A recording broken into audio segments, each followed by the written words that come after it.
Part of our finance committee is here right now. They worked a lot of hours and we need to make sure that we're being able to host those meetings. I anticipate that the following month it'll be back on a schedule and we will be getting those numbers by the 20th of every month. So a lot of work went into that behind the scenes. Work campers. We still need work campers for food and beverage, housekeeping, and maintenance. So if you're interested, please get with me, Glenn, or Amy and let us know and we'll put you to work. As I discussed before, there's been a couple changes to our work camper program to make it, we didn't receive the same support as previous years. In previous years, we were turning away work campers. Like, we don't have a position to fill with you. This year, we've not seen that same result. So this year, we're down significantly on our work campers. And we're still pulling it off. Staff are doing a great job. But we wanted to look at the program and see if there's ways we could tweak that. So a couple of things that we've done so far, and it's a continual improvement process. We're not done with it yet.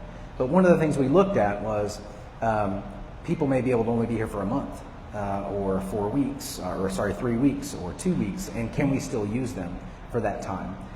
In the past, it was you have to be here for the entire season or you can't be a work camper. So that's changed. So if you're interested in work camping, but you're like, I can't be here the entire season, that's okay, let us know. And the other change we made was kind of prorating the amount of time. So if you could only give 10 hours a week instead of the 24, we can still work with you and just prorate your stay based on how many hours you work. So if that changes your mind or makes it more appealing, again, get with me, Amy, or Glenn, or Tammy, and let us know, and we will get you hooked up with a department. So, huge thank you to our volunteers that have stepped up for the rock and roll and the breakfast. If you notice, yeah, absolutely. So I know the Joyner family. You'll see them in the breakfast in the morning, and then they're over here in the rock and roll. So they're working extremely hard to make sure that we have offerings in both the Rock and Roll Cafe and the Lodge Breakfast. And it's not easy, it's a big lift. So big thank you to them. Board elections are coming up. So thank you to the Elections Committee.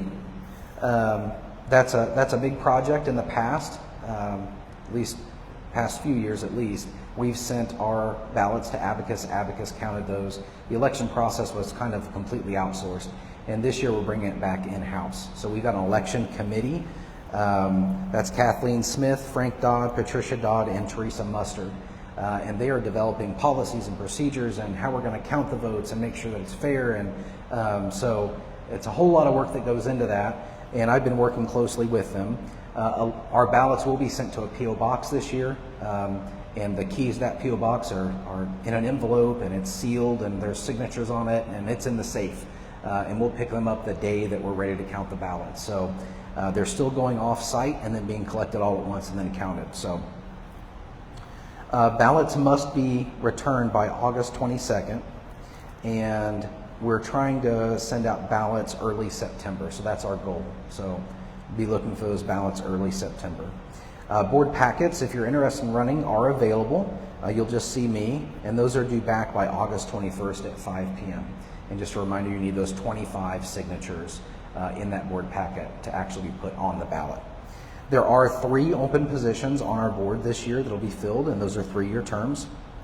And the next board meeting is Saturday at 3 p.m. here in the clubhouse. Last but certainly not least, our long-term planning committee and subcommittees continue to meet.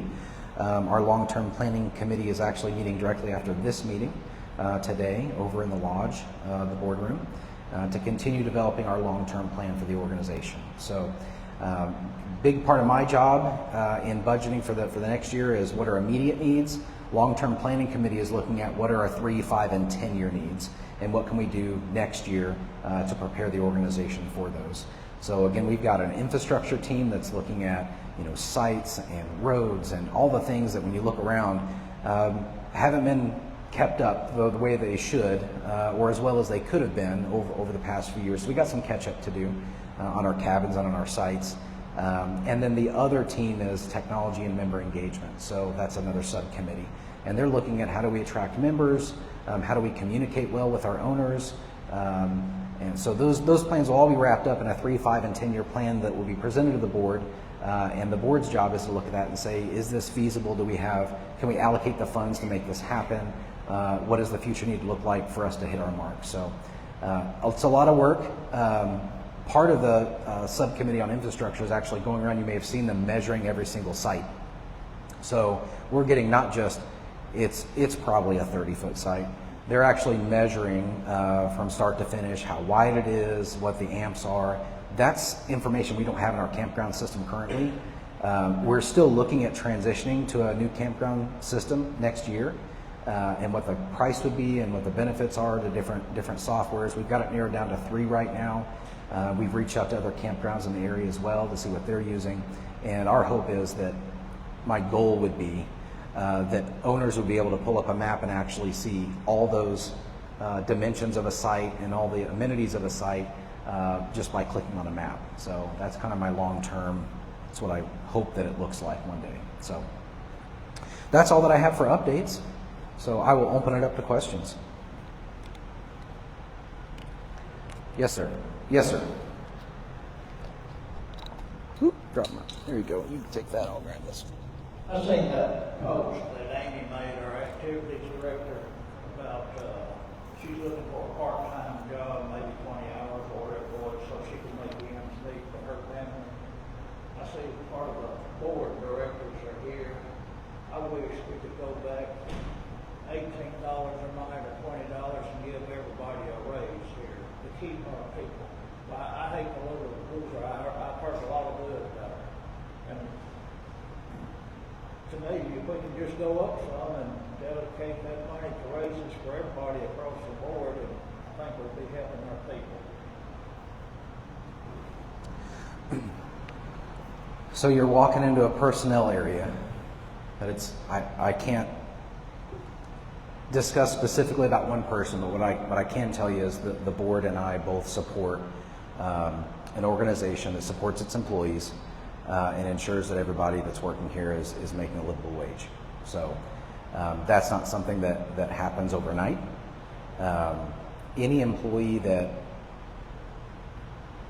Andy does an amazing job. Yep.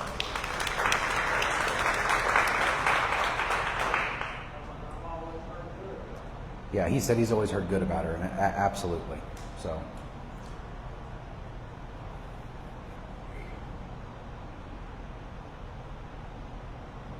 It's early for the joke, but I'll go ahead and make it.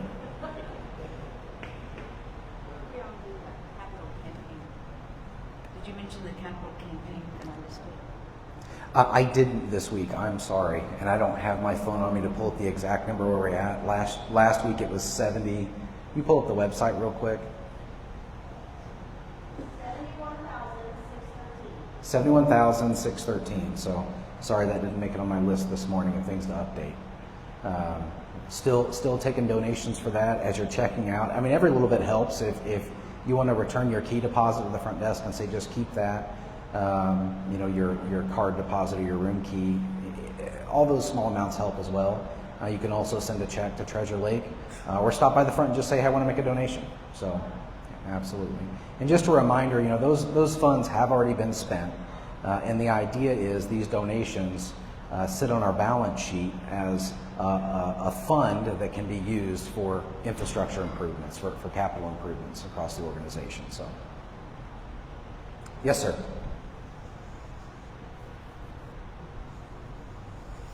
What can the board do to raise money? What can they change without all this 2/3 vote of the total members owners? So, well, there's lots of things that the organization could change, but everything is tied to everything. So it's a tough equation to crack, because on the surface you could say, well, just raise site night fees. Okay, but then less people come and they come for less time, so that has an impact. One of the things that they did earlier this year was reduce the site night fee, and some people said that's counterintuitive. Why would we do that? Well, the idea was that we would get enough people here that we would increase that occupancy. So site nights is something that can change without a 2/3 vote. Any price of storage, those sort of things can be changed. So operational items like that can be changed. Things that can't be changed are the dues, the annual dues. We can also change the amount that a membership is sold for. But I think reducing the price using the coupon has seen a really good result. Again, it's kind of counterintuitive. You lower the price, but when you lower the price, if we have all those memberships not sitting in a vault, those are now making money on annual dues. So it's a complicated thing. But to your question, dues are something that we really can't touch without a 2/3 vote. So did that answer your question? Quite a few things can be changed, but the fear is you change that and every decision you make is going to have a bunch of people that are happy with it and a bunch of people that aren't happy with it. And right now, financially, we are kind of crawling out of where we were at. So, I mean, if you look at the financials that'll be released later today, let me touch on that real quick. So revenue is actually up compared to 24 and 23 year to date. Our cost of sales is down by $16,000 year over year.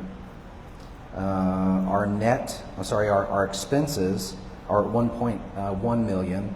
Last year to date, they were at 1.3 million. And then our net ordinary income year to date is 8,236. This time last year, our net ordinary was negative 196. So there are things that we are doing internally to control costs that are helping the organization, and income is up overall. So another way to kind of approach that, do we need to raise anything right now, or do we need to kind of get to a healthy place internally and then figure out what needs to change from there? Does that make sense? So total cash and investments, I want to say this as well because this is a huge step forward. 2025, 1.2 million. 2024, we were sitting at 715,000. In 2023, we were sitting at 560,000. So that is a huge increase for cash. And a reminder, that cash is used throughout the year. That cash flow is. And when you look at the profit and loss statement, you'll see that annual dues are amortized, storage are amortized. So that income doesn't show up when it actually. And the thunder rolls. That's used throughout the year. So again, another thing that I've heard people say is, why are we even running an annual or a capital campaign if we have $1.2 million in the bank? Well, that money is used throughout the year. So looking at cash and accrual are kind of two separate things. I will tell you that our organization is healthy. It's on the track to become healthier. And this capital campaign is one way that owners can contribute to ensuring that we've got some money set aside for infrastructure changes and for a long-term planning to put those plans into action. So that was a really long-winded answer. Thank you. Yes, ma'am. How are all the water leaks and all that wiring and all that upgrading? How's that? Is it going? So the water leaks are going well. When we first started measuring the amount of water we were losing, we went out and checked the main meter at night, like 2 o'clock in the morning, and it was at 300 gallons per minute. Do the math on that. We're down to around 75. So yeah, there's been a huge effort on maintenance part to fix leaks, identify leaks, and a lot of owners, thank you for the ones that have come forward and said, hey, I see water over here that shouldn't be. Through 4th of July, we were able to identify a lot of hydrants that aren't often used that are also leaking. So we just continue to work on that and update those as it comes. As far as upgrading sites like the 50 amp, is that what you're talking about on the electric side? Oh, just the water leaks, yeah. Electric sites and everything are all working? Yeah. Yeah, we put all the sites to the test on the 4th, that's for sure. We did. And we're able to fix some stuff on the fly right then and there.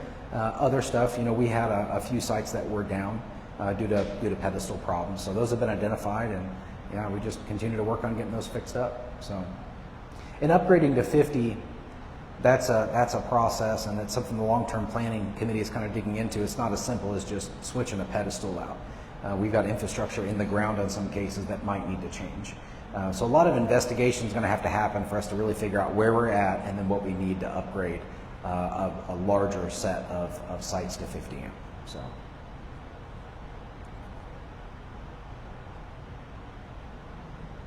Yes, ma'am. I'm coming. To mark some of the laundry and bathhouses for spots only, because there's a lot of overflow and you can't get your laundry out. There are. We actually have the signs sitting in Glenn's office. 4th of July hit us, and we weren't able to get them up in time. But we've got the signs, and I'm hoping they'll go up within the next month or two. And just so everybody understands, marking sites at a comfort station that say for comfort station use only, not for just regular parking. So we've got enough signs to do all the comfort stations, and they're ready to go. I just need some time. Yep.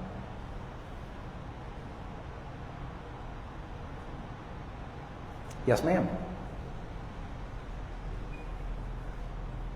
Many of our commercial acres have pets and use the public laundry to wash their pets' bedding, toys, etc.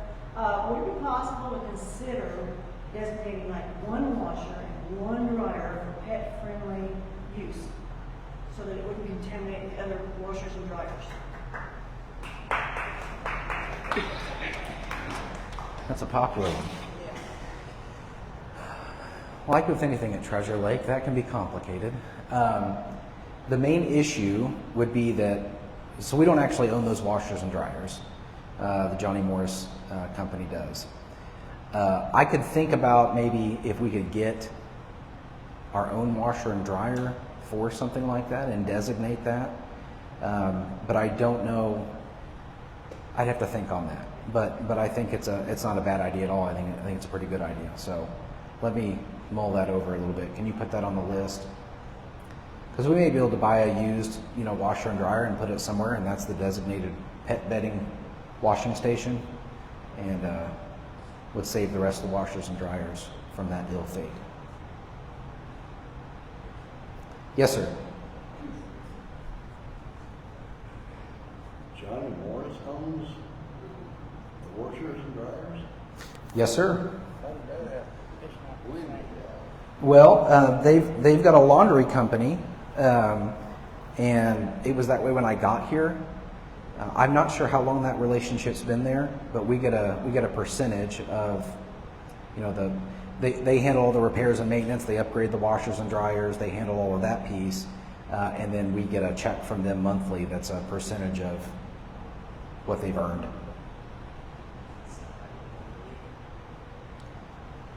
I didn't know that one was a secret.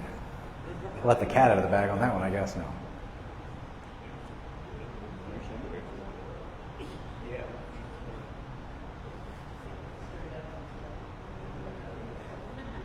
We also don't own our golf carts. Those are leased as well.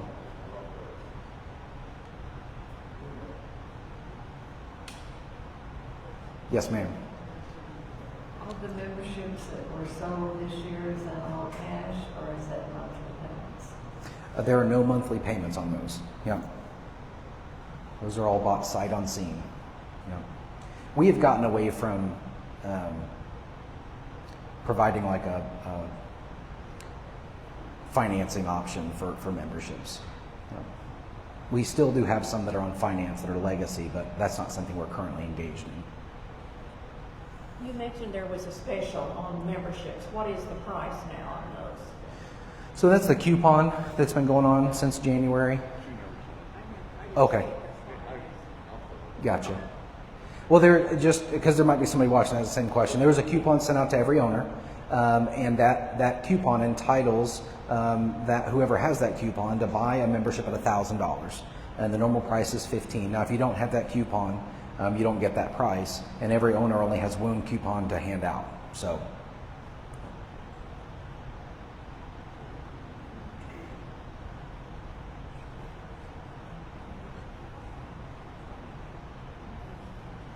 Yes, ma'am. Not a question, but I still have my coupon if anybody needs one. That's it. I still have my coupon if anybody needs one. No, we got a coupon up for grabs. we're streaming on Facebook, so you'll get calls.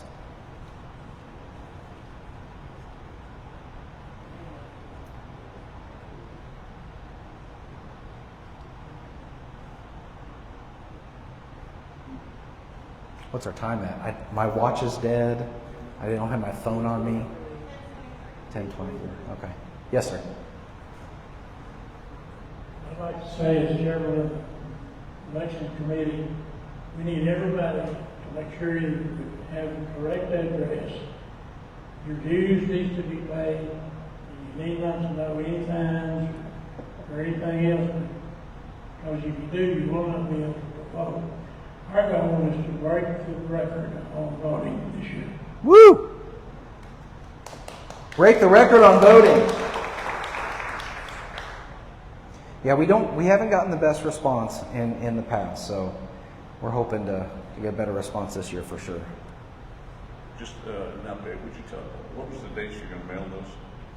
I don't have an exact date yet. Our goal on my calendar, I have September 5th. So that's my question. Here's my question. Okay. Are you gonna, if we're going to be, like, we'll be here at that point, rather than having it mailed before, who do we need to contact? What do we need to do? Yeah. So I should have that answer for you by the next Meet the Manager meeting, because the election committee is discussing that openly. One of the things we're talking about doing is making a drop box where if you're on site, whoever's on site and requests not to have their ballot mailed, we hold that back and give it to you, and then you can drop it in a secure box at the front. But those plans aren't nailed down yet. So, but it's a conversation that the election committee's having. So.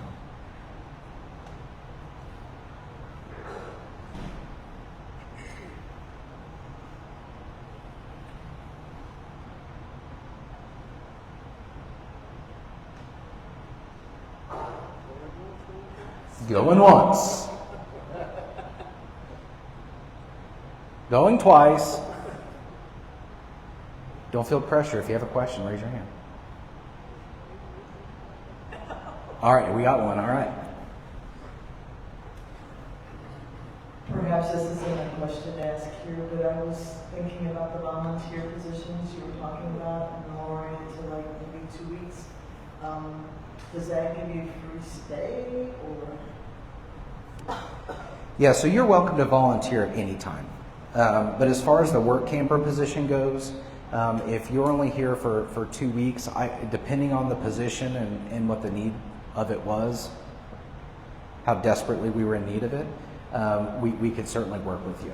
And yeah, it's a prorated basis. So if 24 hours is 100% of your stay, and you work 10, you just do the math on that. We've got a formula at the front that we plug in how many hours you worked and what your total amount of your stay was, and it gives the percentage discount that you would get if you're a work camper.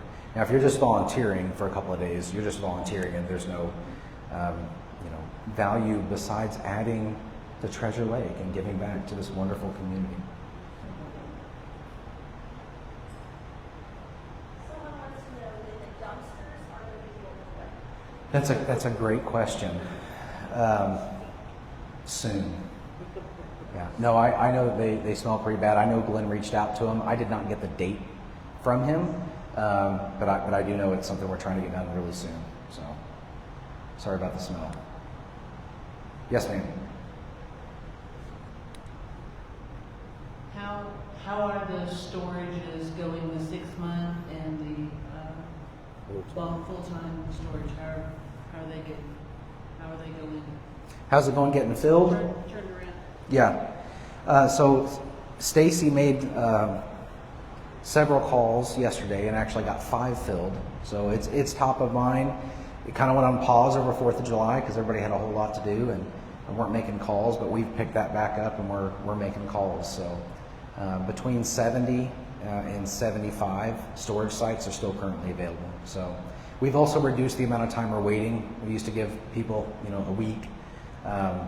Now we're moving within 2 days. So if you get a call and a voicemail from somebody at Treasure Lake talking about storage, you got a short amount of time to take advantage of it. Otherwise, you're going to be knocked down the list, and we're going to keep moving. Yes, sir. I've seen a few trailers sitting around with nothing on the post. nobody around, been that way for a couple of weeks. What's up with that? I would have to look specifically what you're talking about. I don't know. Okay. I mean, as far as tow outs, I know we stayed on top of that this year. If somebody left, like we had them towed out because we needed the spot through the 4th of July week. So, and if you guys ever see a camper that's sitting, not hooked up, and you notice that it's been there for over a week, feel free to call security. There's very rarely a reason that somebody should be on a site unoccupied for more than the 5-day rule. So, I mean, I think I've handled exceptions 4 times, and they've all been medical related. So.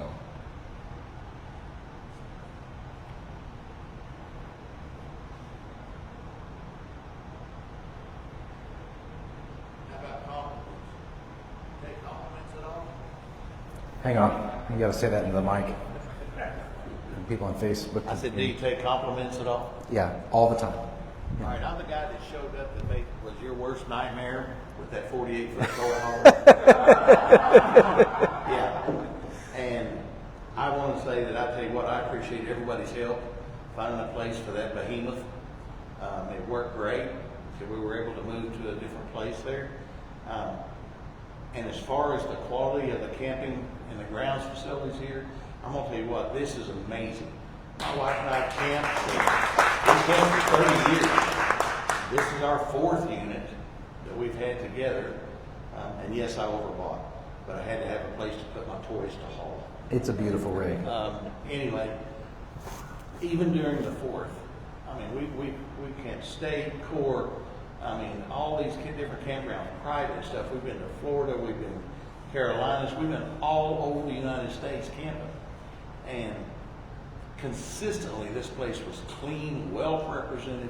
There was always help if you thought you needed something. Most of the time, all you had to do was turn around and look, and it was there. But I wanted to pay everybody here a compliment, especially when I found out everybody's volunteer. They're above and beyond. The grounds are very well manicured, they're very well put together. Everyone's friendly. The food is amazing. So I want to pay everybody a compliment there. You know, everybody wants to complain about something, but nobody wants to pat you on the back. Oh, I appreciate that. And I can tell you that over the 4th of July week, I got so many compliments. So I don't want anybody to think that this Meet the Manager meeting is a reflection of the feedback that I always get. And honestly, most of these are very positive as well. But this is a time that people can say, hey, have you thought about this? You know, I had a problem with this. And that's what this forum's for. But I can tell you, just so that you all know as owners, every owner that I ran into over the 4th was complimenting the staff, complimenting me, complimenting the organization and the leadership. So it's everybody felt well loved through that week. So thank you for that, and the staff really appreciates it as well. So that's a great note to end on right there. Going once.